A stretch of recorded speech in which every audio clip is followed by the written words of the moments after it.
इसके बाद हम देखते हैं न्यू वीडियो में म्यूटेशन के बारे में। तो सबसे पहले ये समझते हैं कि म्यूटेशन क्या है, म्यूटेशन का मतलब क्या होता है, इस चीज़ों को हम समझेंगे।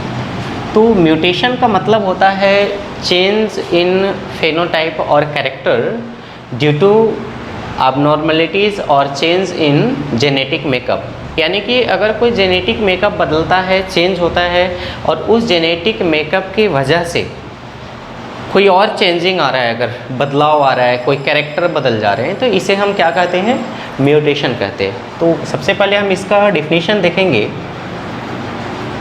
Change in character due to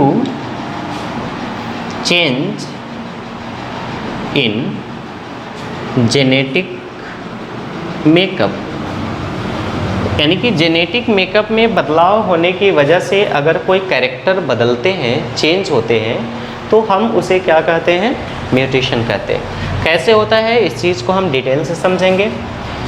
इससे पहले हम ये जानेंगे कि म्यूटेशन की डिस्कवरी सबसे पहले किसने की थी, है ना।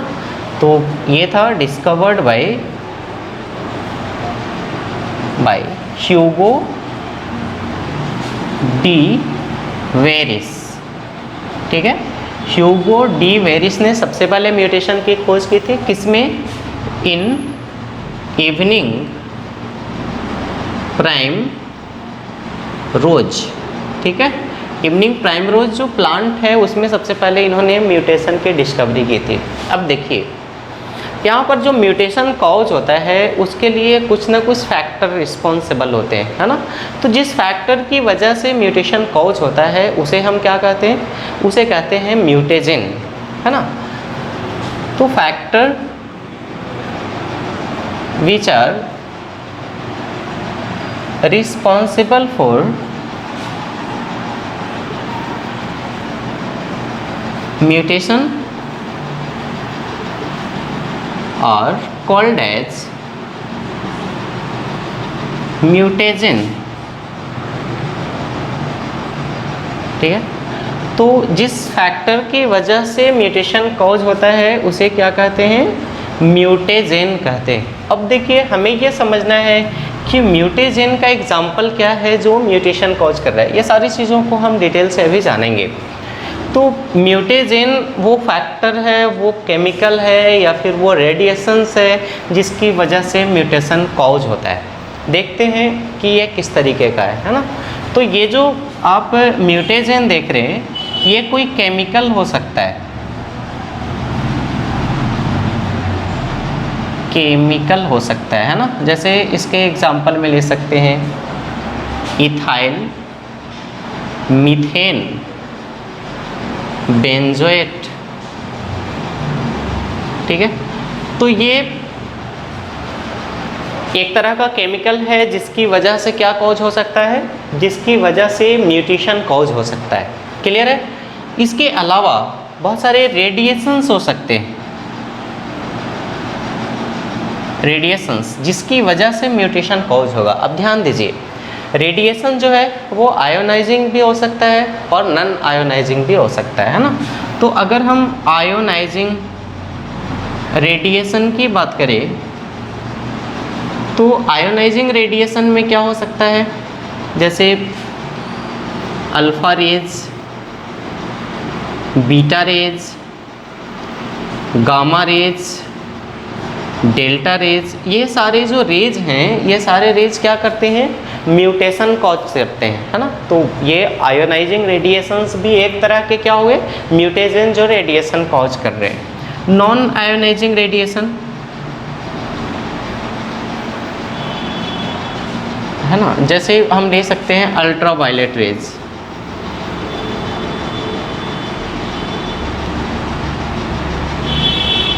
या इसको और क्या कर सकते हैं, यूवी रेज। तो ये भी म्यूटेशन कॉज करते हैं। क्लियर है। तो ये तो देखा आपने कि म्यूटेशन का मतलब क्या है। अगर जेनेटिक मेकअप की वजह से या जेनेटिक मेकअप को बदल जाने की वजह से कोई कैरेक्टर चेंज हो जा रहा है, कोई कैरेक्टर बदल जा रहा है, तो ऐसे केसेस में हम इसे क्या कहते हैं, म्यूटेशन कहते हैं। कैसे चेंज होगा थोड़ा सा इसको समझते हैं। मान लीजिए कि कोई जीन है, क्लियर, क्या है, कोई जीन है और ये जीन का काम है कि ये किसी कैरेक्टर को मेंटेन कर रहा है। सपोज मान लीजिए कि कोई जीन है जो ये डिसाइड कर रहा है या इसका ये काम है कि आपके 5 फिंगर होने चाहिए। कितने होने चाहिए? 5। अगर ये जीन किसी वजह से डिस्टर्ब होता है, किसी तरह से मान लो इसका कोई केमिकल कंपोजिशन चेंज हो जाए, बदल जाए, तो ऐसा होने की वजह से क्या होगा, हो सकता है 5 की जगह 6 उंगली भी हो जाए, 5 की जगह 6 फिंगर भी हो जाए, है ना।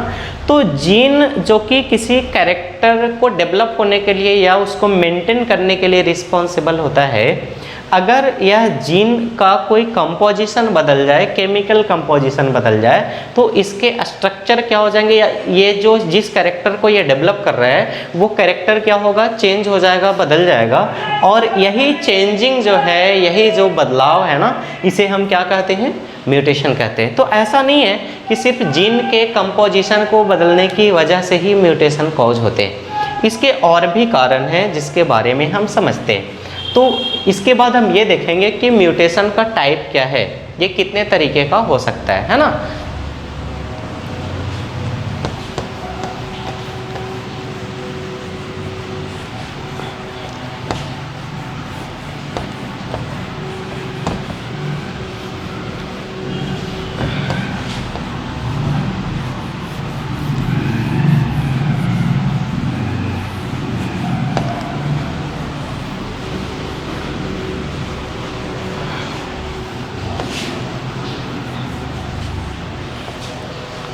चलिए, म्यूटेशन का अगर हम टाइप देखें तो इसको हम इस तरीके से डिवाइड कर सकते हैं 2 पार्ट्स में। एक हमारा होगा क्रोमोजोमल म्यूटेशन,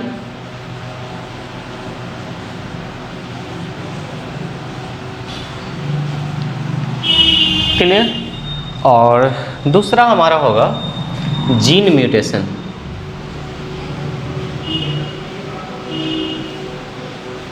ठीक है, तो हम बारी बारी से समझते हैं क्रोमोजोमल म्यूटेशन क्या है और जीन म्यूटेशन क्या है। क्रोमोजोमल म्यूटेशन जो होगा वो क्रोमोजोम में चेंजिंग की वजह से होगा। क्रोमोजोम में चेंजिंग क्या हो सकता है, या तो उसका स्ट्रक्चर चेंज हो सकता है, या उसमें कोई न्यूमेरिकल चेंज आ सकता है, यानी कि उसका संख्या कम या ज़्यादा हो सकता है। तो chromosomal mutation will be caused due to change in structure of chromosome और change in number of chromosome. Chromosome के स्ट्रक्चर को बदलने की वजह से कॉज हो सकता है और उसके नंबर को बदलने की वजह से कॉज हो सकता है। जीन म्यूटेशन किस वजह से कॉज होगा, तो जीन म्यूटेशन के कॉज होने की वजह से उसका कंपोजिशन है ना, उसका जो जेनेटिक मेकअप है उसमें चेंजिंग आ जाएगा। जैसे बेस पेयर हैं, अगर उस बेस पेयर में चेंजिंग आया तो इसकी वजह से भी कैरेक्टर बदल सकते हैं। तो हम देखते हैं बारी बारी से क्रोमोजोमल और जीन म्यूटेशन को कि इसमें किस तरह के म्यूटेशन होते हैं, चेंजिंग आते हैं। तो क्रोमोजोमल म्यूटेशन की कॉज होने का रीज़न अभी हमने देखा, इसमें 2 तरह के चेंजिंग आ सकते हैं। एक इसका स्ट्रक्चर बदल सकता है और दूसरा इसका क्या हो सकता है, नंबर बदल सकता है ना। तो chromosomal mutation due to structural change है ना, या मॉर्फोलॉजिकल चेंज भी कह सकते हैं, एक कारण हुआ। दूसरा due to numerical change. Numerical change का मतलब इसकी संख्या के बदल जाने की वजह से क्या परिवर्तन आता है। अब देखिए, इसको समझना है। जैसे हम ये समझते हैं कि ये क्रोमोजोम है, क्लियर, आपको पता है क्रोमोजोम के अंदर क्या होते हैं जी, डीएनए होते हैं ना, और इसी डीएनए का एक छोटा सा पार्ट क्या होता है, जीन। ऐसा ही होता है, इसी डीएनए का एक छोटा सा पार्ट क्या होता है, जीन। तो इसका मतलब ये है कि इसमें इतने सारे डीएनए हैं तो बहुत सारे जीन हो सकते हैं। मीन्स ये है कि एक क्रोमोजोम में बहुत सारे जीन होते हैं, ऐसा ही है ना। अब स्ट्रक्चरल चेंज क्या आ सकता है, मान लो कि इस जगह पर एक जीन है और इसका नाम ए है, इस जगह पर एक जीन है जिसका नाम बी है, इस जगह पर एक जीन है जिसका नाम सी है, इस जगह पर एक जीन है जिसका नाम डी है, यहाँ एक जीन है जिसका नाम ई है ना, और यहाँ एक जीन है जिसका नाम जेड है। अब इसका स्ट्रक्चर मान लो क्या हो कि ये डिलीट हो जाए या स्ट्रक्चर मान लो हट जाए, ऐसे यहाँ से इसका स्ट्रक्चर चेंज हो गया, तो इस जगह पर कौन सा जीन था, ए था और जेड था। अब मान लो कि ये जीन जो है ये किसी कैरेक्टर को मेंटेन कर रहा था, किसी भी कैरेक्टर को मेंटेन कर रहा था। अब जब ये दोनों जीन रिमूव हो चुके, हट गए, तो क्या लगता है कि हटने की वजह से भी कैरेक्टर पहले जैसा नॉर्मल होगा? बिल्कुल नहीं, ये कैरेक्टर क्या होगा, चेंज हो जाएगा, बदल जाएगा। तो यहाँ पर कैरेक्टर जो चेंज हुआ या बदला, किसकी वजह से चेंज हुआ? ये कैरेक्टर चेंज होने का वजह हुआ स्ट्रक्चर में चेंज आना, है ना। क्रोमोसोम का स्ट्रक्चर ही बदल गया, ऐसा होने की वजह से क्या हुआ, इसके कैरेक्टर चेंज हो गए। तो इसी तरीके से हम देखते हैं कि क्या क्या स्ट्रक्चर में चेंजिंग आ सकता है जिसकी वजह से क्रोमोसोमल म्यूटेशन कॉज होगा। क्लियर? चलिए यहाँ देखते हैं हम कि स्ट्रक्चरल चेंज क्या आ सकता है। सबसे पहला जो स्ट्रक्चरल चेंज आ सकता है दैट इज एडिशन, ठीक है, या डुप्लीकेशन, ठीक है। अब ये एडिशन या डुप्लीकेशन क्या है, इसको समझना है। मान लीजिए कि इस तरीके से ये एक क्रोमोसोम है ना, और इस क्रोमोसोम में इस तरीके से जीन है, मान लीजिए ए है ना, यहाँ पे हम दिखाते हैं A B C D E F G H I J K, ठीक है। तो ये क्रोमोसोम है और इसमें इस तरीके से जीन प्रेजेंट है। मान लो यहाँ से ये जो क्रोमोसोम का पार्ट है इसका डुप्लीकेशन होता है। तो डुप्लीकेशन का मतलब क्या है, जैसे मान लो कि कोई भी सेल फोन है और उसका डुप्लीकेशन हो रहा है, तो डुप्लीकेशन होने का मतलब वैसा एक और बन रहा है या दो और बन रहे हैं या चार और बन रहे हैं या छः, मतलब उसका नंबर बढ़ रहा है, संख्या उसी के जैसी नई चीज़ें बन रही है, ऐसा ही है डुप्लीकेशन। तो यहाँ पर भी डुप्लीकेशन का मतलब क्या होगा, इसी टाइप का नया पार्ट बन जा रहा है। तो डुप्लीकेशन होने से क्या होगा जी, आप समझिए इसको, ये क्रोमोसोम में यहाँ पे जीन, इधर तो डुप्लीकेशन हुआ नहीं है, तो जिस तरीके का था वैसे ही रहेगा, लेकिन इधर डुप्लीकेशन हुआ है ना, F G H I J के का डुप्लीकेशन हुआ है, आई जे के फिर से हो गया आई जे के। अब देखो यहाँ पे मान ले कि ये तीन जो है जीन किसी कैरेक्टर को मेंटेन कर रहे थे या डेवलप कर रहे थे, ऐसे ही कर रहे थे। अब उसी टाइप का कुछ जीन और हो गया, उसकी संख्या और बढ़ गई, तो क्या लगता है वो कैरेक्टर पहले के जैसे ही होगा? नहीं, उस कैरेक्टर में चेंजिंग आ जाएगा, उस कैरेक्टर में बदलाव आ जाएगा। आ गया बदलाव? क्यों आया, समझ में आया?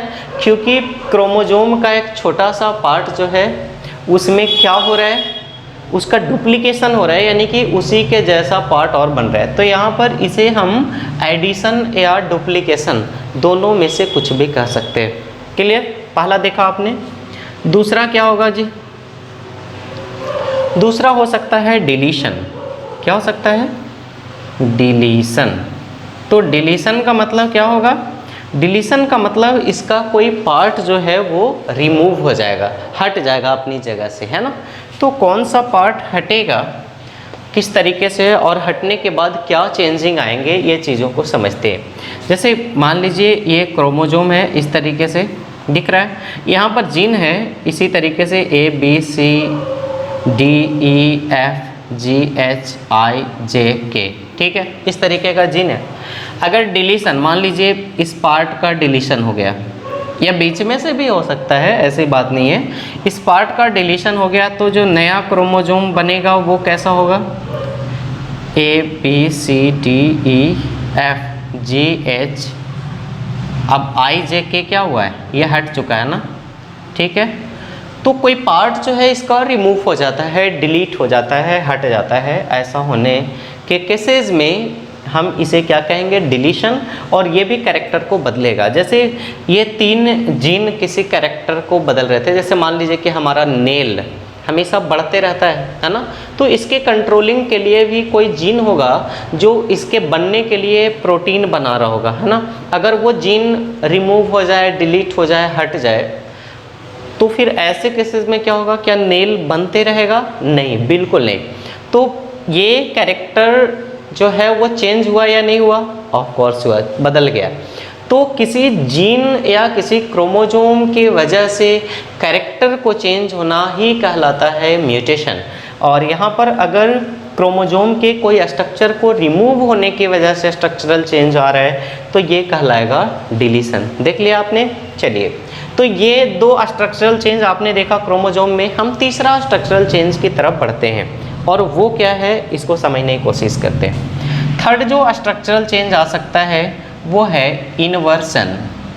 इन्वर्जन में क्या होगा इसको भी समझते हैं। इन्वर्जन में कोई पार्ट ब्रेक करेगा और ब्रेक करने के बाद वो 180 डिग्री एंगल से मुड़ करके वापस शिफ्ट हो जाएगा। जैसे इसको समझिए, इस तरीके से ये क्रोमोजोम है A B C D E F G H I J K L, ठीक है। अब देखिए यहाँ पर कोई पार्ट, जैसे मान लीजिए कि हम इसको लेते हैं, ये एक पार्ट है I J K, ठीक है। क्रोमोजोम का ये पार्ट है जिसमें 3 जीन है। अगर इसका इन्वर्जन होता है तो क्या होगा, ये पार्ट कटेगा और कटने के बाद ये 180 डिग्री से मुड़ करके वापस जो है वो रिशिफ्ट हो जाएगा। अब देखिए क्या होगा ऐसा होने की वजह से, A B C D E F है ना, G H। अब देखिए यहाँ क्या हुआ है, तो पहले आ जाएगा K J I L, ठीक है। तो यहाँ पर जीन का जो साइट था क्रोमोजोम में, जो जगह थे वो जगह क्या हो गए, चेंज हो गए, बदल गए। और ऐसा होने की वजह से भी कैरेक्टर चेंज हो सकता है, कैरेक्टर बदल सकता है। इन्वर्जन भी देख लिया आपने। चलिए फोर्थ देखते हैं, इसके बाद क्या होगा, ट्रांसलोकेशन। ट्रांसलोकेशन, ट्रांसलोकेशन में क्या होगा इसको भी समझते हैं। यहाँ पर क्रोमोजोम के कुछ पार्ट्स का एक्सचेंज हो जाएगा। एक्सचेंज कैसे होगा वो भी देखते हैं। जैसे मान लीजिए कि ये एक क्रोमोजोम है और ये एक दूसरा क्रोमोजोम है, क्लियर। अब दोनों क्रोमोजोम में अलग अलग तरह के जीन है ना। यहाँ पे ABCD है, सारी चीज़ें देख ले इसमें 1 2 3 4 5 6 7 8 9 10 11 इस तरीके का जीन है, ठीक है। और ये जो पार्ट्स है, सॉरी यहाँ से हम लेते हैं 3 पार्ट्स को, और यहाँ जो पार्ट्स है ना, मान लीजिए ये दोनों पार्ट्स का ट्रांसलोकेशन होता है, मतलब ये पार्ट्स एक दूसरे के साथ एक्सचेंज हो जाते हैं। तो ऐसा होने से क्या होगा, इसका पार्ट इसके साथ जुड़ जाएगा और इसका पार्ट इसके साथ जुड़ जाएगा। ऐसा ही होगा ना जी। अब देखिए ऐसा होने की वजह से क्या होगा, आप देखिए इसके स्ट्रक्चर किस तरीके से चेंज होते हैं। तो ये रहा हमारा पहले वाला क्रोमोजोम, फर्स्ट क्रोमोजोम। इसमें क्या होगा आप ध्यान से देखिए, A B C D E F G H। अब देखिए इसका एक्सचेंज हुआ, मतलब यहाँ पर आ गया 9 10 11।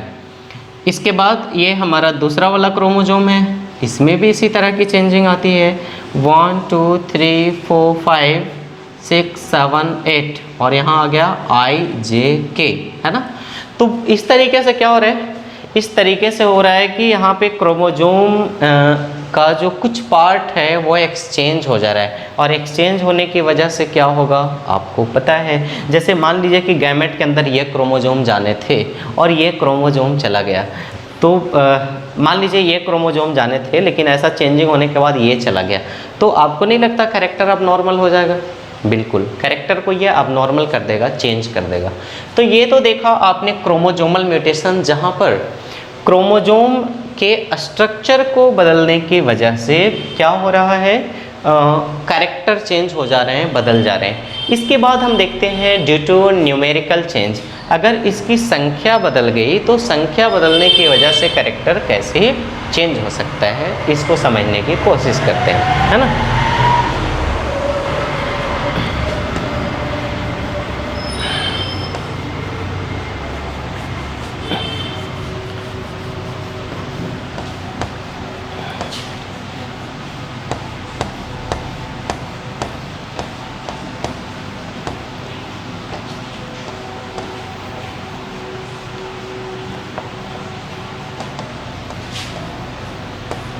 देखिए न्यूमेरिकल चेंज जो है वो 2 तरीके का होता है। वो कौन कौन है हम दोनों को समझते हैं डिटेल से।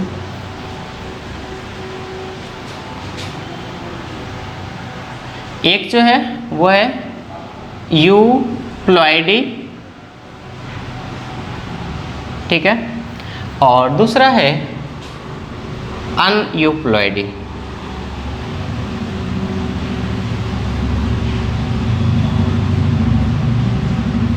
ठीक, अब देखिए यूप्लॉइडी का मतलब क्या है।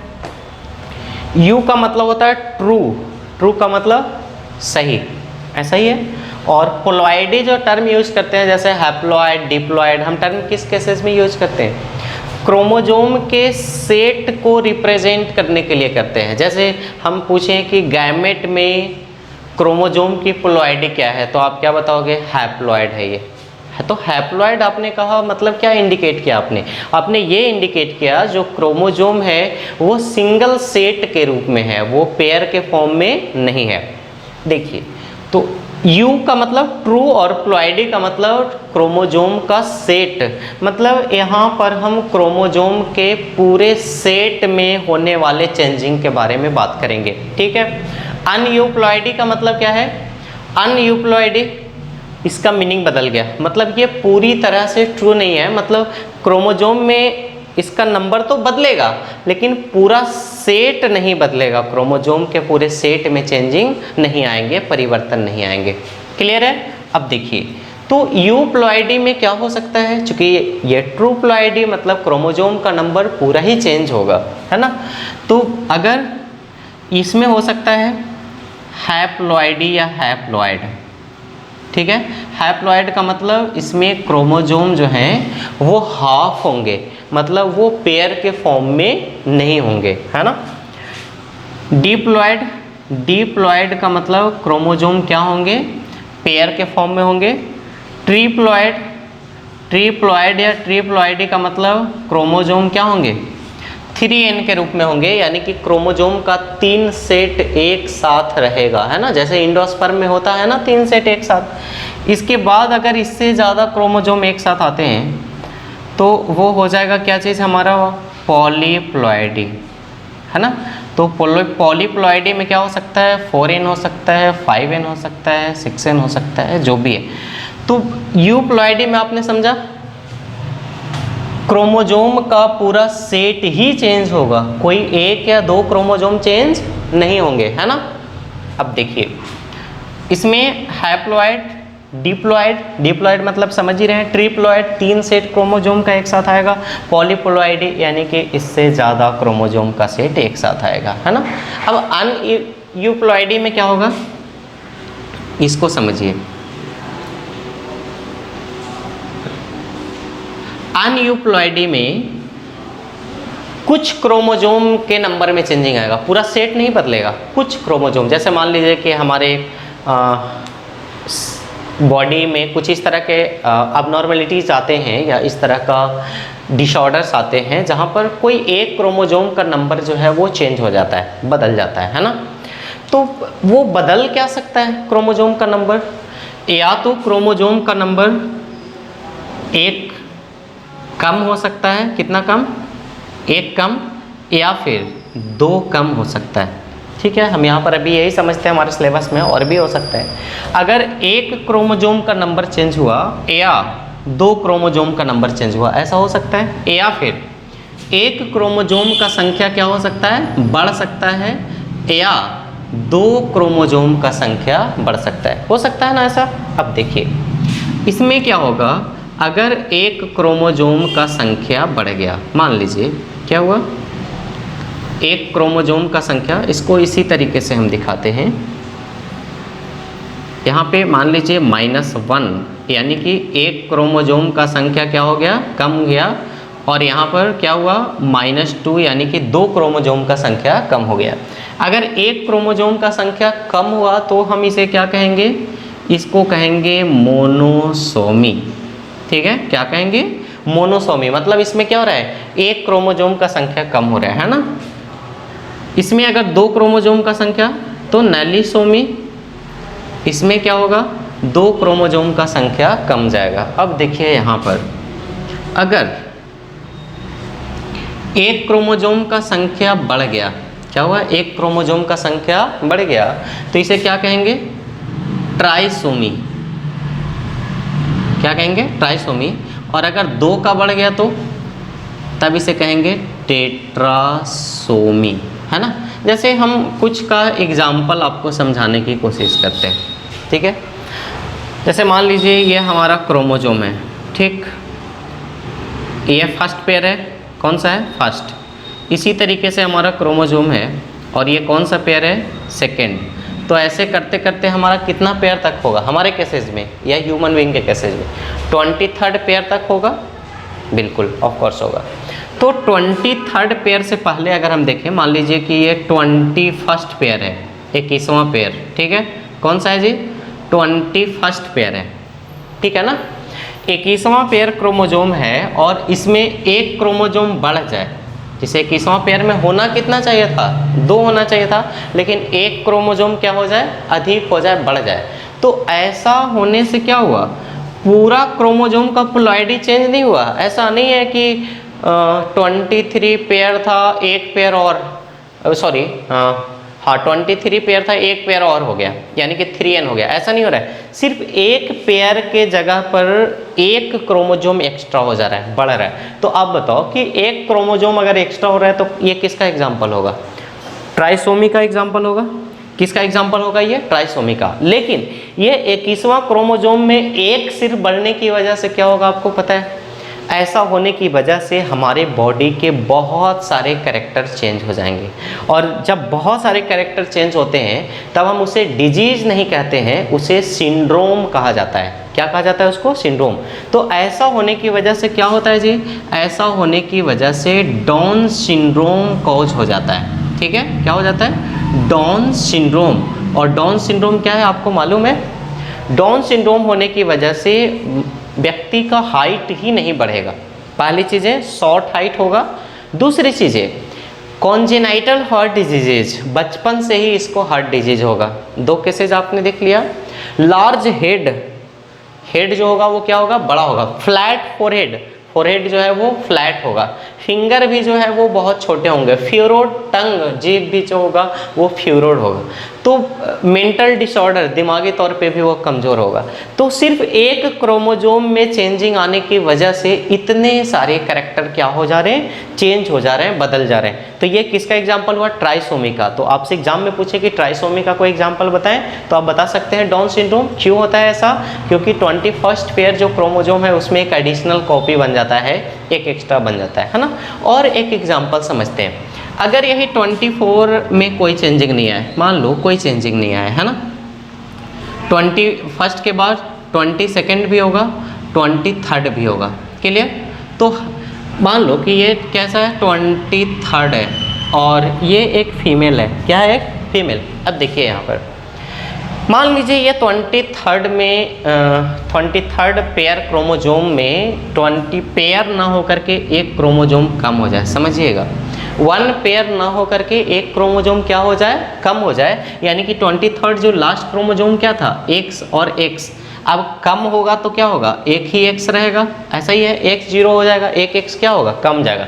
तो यहाँ पर एक क्रोमोजोम कम हो रहा है। अब आप देखिए, जब एक क्रोमोजोम कम हो रहा है तो ये किसका एग्जाम्पल है?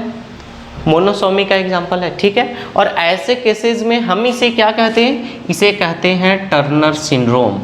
क्या कहते हैं इसे? Turner syndrome. आपको पता है जब भी क्रोमोजोमल इस तरह की चेंजिंग आए तो एक कैरेक्टर अब नॉर्मल नहीं होता, बहुत सारे कैरेक्टर, क्योंकि एक क्रोमोजोम के पास बहुत सारा जीन है। अगर एक क्रोमोजोम भी कम या ज़्यादा हो जाए तो एक कैरेक्टर चेंज नहीं होंगे, बहुत सारे कैरेक्टर एक ही साथ चेंज हो जाएंगे।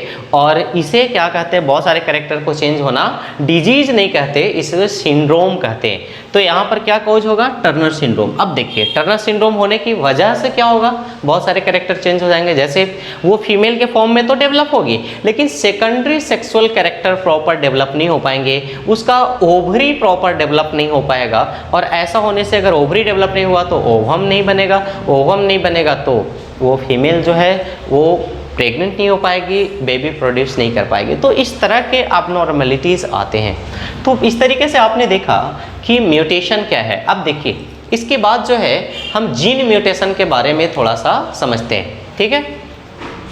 जीन म्यूटेशन के भी अलग अलग टाइप हो सकते हैं, क्लियर। क्या हो सकते हैं इसके? अलग अलग टाइप। जैसे ऐसे हम सबका एग्जाम्पल भी आगे देखेंगे, हमें पढ़ना है इसके एग्जाम्पल के बारे में। इसमें क्या होगा कि जैसे इसके टाइप हो सकते हैं पॉइंट म्यूटेशन, इसमें भी इन्वर्जन हो सकता है ना, और फ्रेम शिफ्ट म्यूटेशन हो सकता है। ठीक है, तो जीन म्यूटेशन के कितने टाइप हो सकते हैं? पॉइंट म्यूटेशन, इनवर्जन और फ्रेम शिफ्ट म्यूटेशन। तो ये तीनों को समझते हैं कि पॉइंट म्यूटेशन में क्या होगा, इनवर्जन में क्या होगा और फ्रेम शिफ्ट म्यूटेशन में क्या होगा, ये तीनों चीज़ों को समझते हैं। पॉइंट का मतलब आप समझ रहे हैं, बहुत माइनर चेंज आएगा, मतलब एक बेस पेयर बदल जाएगा। इसके एग्जाम्पल में हम लेते हैं sickle cell anaemia, sickle cell anaemia. ठीक है, आप जानते हैं इसके बारे में जी। इस अनीमिया के केसेस में क्या होता है, सिक्कल का मतलब होता है, आप समझते हैं, धान को काटने के लिए गांव में एक इंस्ट्रूमेंट, एक औजार इस्तेमाल में लाया जाता है। वो औजार कुछ इस तरीके का होता है, समझे, यहाँ पे इस तरीके का वुड का, लकड़ी का बना हुआ होता है और इसी से धान काटा जाता है। तो इसको कहते हैं क्या चीज़, सिक्कल, इंग्लिश में सिकल सेल अनीमिया। इसमें क्या होता है, जो रेड ब्लड सेल है ना, ये रेड ब्लड सेल का जो शेप है, नॉर्मल शेप क्या होता है आपको पता है, नॉर्मल शेप इसका बाइकॉनकेव होता है, ऐसा ही होता है ना। लेकिन जब सिकल सेल अनीमिया हो जाता है तो इसका शेप बाइकॉनकेव ना हो करके ये सिकल के जैसा हो जाता है, इसलिए इसको कहते हैं सिकल सेल अनीमिया, है ना। तो इसको हमने पॉइंट म्यूटेशन का एग्जाम्पल समझा। अब पॉइंट म्यूटेशन में हो क्या रहा है, इसको समझिए, क्या चेंजिंग आ रहा है ना। तो पॉइंट म्यूटेशन में क्या होता है कि हेमोग्लोबिन में 2 चेन होते हैं, किसके, अमीनो एसिड के। कितने चेन, 2, है ना। तो इसमें जो बीटा चेन होता है, क्या कौन सा चेन, हेमोग्लोबिन में जो बीटा चेन है, इस बीटा चेन में छठे पोजीशन पे, कौन से पोजीशन पे, 6th पोजीशन पे, तो इस पोजीशन पर ग्लूटामिक एसिड बनता है, जो एक तरह का क्या है, अमीनो एसिड है ना। अब इस अमीनो एसिड को बनने के लिए क्या होता है, GAG इस तरह का, यानी कि गुआनाइन, एडिनाइन, गुआनाइन। तो ये 3 जो नाइट्रोजनस बेस हैं एक दूसरे के साथ आ करके ये किसके बनने के लिए रिस्पॉन्सिबल है, ग्लूटामिक एसिड को। अब इसकी जगह पे मान लीजिए एक छोटा सा चेंज आता है, सिर्फ GAG के जगह पर क्या होता है, GUG, यानी कि एक जगह पर यूरेसिल आ गया। अब सिर्फ ऐसा होने की वजह से क्या होगा, ग्लूटामिक एसिड की जगह पे बन जाएगा वेलाइन। ठीक है, अब देखिए, आप समझिए प्रोटीन क्या होता है। प्रोटीन जो है अमीनो एसिड को जुड़ने से बनने वाला एक स्ट्रक्चर है। जैसे मान लीजिए कि ये एक अमीनो एसिड है, ये दूसरा है, तीसरा है, चौथा है, पांचवा है, छठा है, सातवां है, आठवां है ना। तो इस तरीके से ये अमीनो एसिड्स हैं, सारे अमीनो एसिड सब जुड़ते हैं, तो इससे जो स्ट्रक्चर बन के तैयार होता है उस स्ट्रक्चर को हम क्या कहते हैं, प्रोटीन। अब देखिए यहाँ पे 6th पोजीशन पे पहले से क्या था, ग्लूटामिक एसिड, लेकिन वो एक नाइट्रोजनस बेस को बदलने की वजह से वहाँ पर आ गया वेलाइन नाम का अमीनो एसिड। अब अमीनो एसिड चेंज हो गया तो प्रोटीन के टाइप ऑफ कोर्स बदलेंगे ही बदलेंगे। जब प्रोटीन का टाइप बदल जाएगा तो क्या होगा, प्रोटीन के टाइप को बदलने की वजह से क्या होगा जी, कैरेक्टर चेंज होंगे। अब वो प्रोटीन किसी कैरेक्टर को मेंटेन कर रहा था या डेवलप कर रहा था, तो वो कैरेक्टर क्या होगा, डिस्टर्ब हो जाएगा। तो ये होता है पॉइंट म्यूटेशन में, एक छोटे से नाइट्रोजनस बेस के चेंज होने की वजह से इस टाइप का हो जाता है। चलिए, इसके बाद हम देखते हैं अगला जो जीन म्यूटेशन है वो है हमारा इन्वर्जन। इन्वर्जन में क्या होता है, इसको भी समझते हैं। जैसे मान लीजिए कि यहाँ पर GAG, ठीक है, ये 3 कोडोन है और तीनों कोडोन मिल करके कोई कैरेक्टर को डेवलप कर रहे हैं, और ऐसा करने के लिए ये कोई अमीनो एसिड बना रहे हैं। मान लीजिए कि ये जिस अमीनो एसिड को बना रहे हैं वो इस तरीके का है AA1, ठीक है, सॉरी अमीनो एसिड 1 है, ठीक है। अब इसमें थोड़ी सी चेंजिंग आए, ये ऐसे, बस इसका लोकेशन जो नाइट्रोजनस बेस है उसका लोकेशन क्या हो जाए, चेंज हो जाए। तो ऐसा होने से क्या होगा, ये हो जाएगा GGA, और मान लो कि ये कोई दूसरा अमीनो एसिड बनाता है AA2, ठीक है। तो अब देख, किसी प्रोटीन में एक जगह पर अमीनो एसिड बन रहा था AA1, लेकिन नाइट्रोजनस बेस के लोकेशन चेंज होने की वजह से क्या हुआ, AA2 यानी कि कोई दूसरा अमीनो एसिड बनने लगा। अब दूसरा अमीनो एसिड बनने लगा तो उस पूरे अमीनो एसिड के जुड़ने से जो प्रोटीन या एंजाइम बन रहे थे उसका टाइप क्या हो जाएगा, बदल जाएगा, चेंज हो जाएगा। और उस प्रोटीन या एंजाइम के टाइप को बदलने से क्या होगा, उससे रिलेटेड जो कैरेक्टर थे वो कैरेक्टर भी क्या हो जाएंगे, चेंज हो जाएंगे, बदल जाएंगे, है ना। तो ये था इन्वर्जन। इसके बाद जो थर्ड है हमारा वो है फ्रेम शिफ्ट म्यूटेशन। वो क्या है, इसको भी समझते हैं एक एग्जाम्पल की हेल्प से, है ना। तो फ्रेम शिफ्ट म्यूटेशन में क्या होगा, आप देखिए, जैसे यहाँ पर हम एक सेंटेंस लेते हैं इसको समझने के लिए, why did cat eat the rat, ठीक है। ये एक कंप्लीट सेंटेंस है और इस सेंटेंस में आने वाले हर एक वर्ड का मीनिंग है, ऐसा ही है, कंप्लीट सेंटेंस है और हर एक वर्ड का मीनिंग है। इसमें हम थोड़ी सी चेंजिंग लाएं, सिर्फ एक लेटर को हम हटा दें। लेटर को हटा रहे हैं मतलब किसको हटा रहे हैं, नाइट्रोजिनस बेस को, क्योंकि 3 नाइट्रोजिनस बेस भी एक दूसरे के साथ आकर क्या बनाते हैं, एक कोडोन, और वो कोडोन क्या करता है, अमीनो एसिड का निर्माण करता है, ऐसा ही होता है। अब देखिए सिर्फ एक चेंजिंग लाए हम, मान लो इसको हटा दिया, W को हटा दिया, हटा देने से क्या हुआ, अब ये इसके साथ 3 चूंकि आएंगे ये एक साथ, तो ये 3 हो गए HYD, कोई मीनिंग निकल रहा है क्या जी इसका, नहीं, IDC ATE ATT AGR AR AT। तो यहाँ पर क्या हुआ, हर एक वर्ड का मीनिंग चेंज हो गया, यानी कि हर एक कोडोन जो अमीनो एसिड को बना रहा था अब वो कोडोन अमीनो एसिड को नहीं बनाएगा, क्योंकि एक नाइट्रोजिनस बेस को बदलने से सबका सीक्वेंस चेंज हो गया। क्लियर है, अब सबका सीक्वेंस चेंज हो गया तो ये अमीनो एसिड ही नहीं बन रहे हैं, या बन भी रहे हैं तो दूसरे टाइप के बन रहे हैं, तो जाहिर सी बात है प्रोटीन का भी कंपोजिशन चेंज हो जाएगा। और ऐसा होने से प्रोटीन जब बदलेगा तो उससे रिलेटेड, यानी कि जिस कैरेक्टर को वो डेवलप कर रहा था या मेंटेन कर रहा था उसको डेवलप या मेंटेन नहीं कर पाएगा, तो कैरेक्टर चेंज हो जाएगा। और जेनेटिक मेकअप में चेंज होने की वजह से अगर कैरेक्टर बदलता है तो उसे हम क्या कहते हैं, म्यूटेशन कहते हैं, ऐसा ही है। अब देखिए आगे समझते हैं, इसके बाद क्या है, फ्रेम शिफ्ट म्यूटेशन। तो फ्रेम शिफ्ट म्यूटेशन में क्या होता है, तो आपने देख लिया। अब ये तो देखा कि एक पार्ट को, एक नाइट्रोजनस बेस को हम डिलीट करते हैं तो ऐसा होता है। अगर एक ऐड कर दें तब क्या होगा जी, करके देखते हैं एक ऐड। जैसे ये W था उसको वैसे ही रहने देते हैं, यहाँ पर A ऐड कर देते हैं एक एक्स्ट्रा, तो क्या हो गया। अब देखिए AWH कोई मीनिंग निकल रहा है, YDI DCA TEA TTH ERA, है ना। तो ऐसा एक एक्स्ट्रा भी आ जाने की वजह से क्या हुआ, पूरा नाइट्रोजिनस बेस को ही चेंज कर दिया, उसका सीक्वेंस से जो कोडोन बन रहा था वो पूरा कोडोन को ही बदल दिया। और इस कोडोन को चेंज होने की वजह से क्या होगा, जो कैरेक्टर डेवलप हो रहे थे वो कैरेक्टर डेवलप नहीं हो पाएंगे नॉर्मल, या फिर अगर कोई कैरेक्टर मेंटेन हो रहा था तो वो नॉर्मल मेंटेन नहीं हो पाएगा। तो इस तरीके से आपने म्यूटेशन का टाइप्स देखा, क्रोमोजोमल म्यूटेशन और जीन म्यूटेशन, है ना। क्रोमोजोमल म्यूटेशन किस तरीके से कॉज्ड होगा ये देखा, जीन म्यूटेशन किस तरीके से कॉज्ड होगा ये देखा। इसके बाद हम और आगे ये सबके एग्जाम्पल, इंपॉर्टेंट एग्जाम्पल्स जो हैं उसके बारे में जानेंगे, जीन म्यूटेशन के केसेस में भी और क्रोमोजोमल म्यूटेशन के केसेस में भी।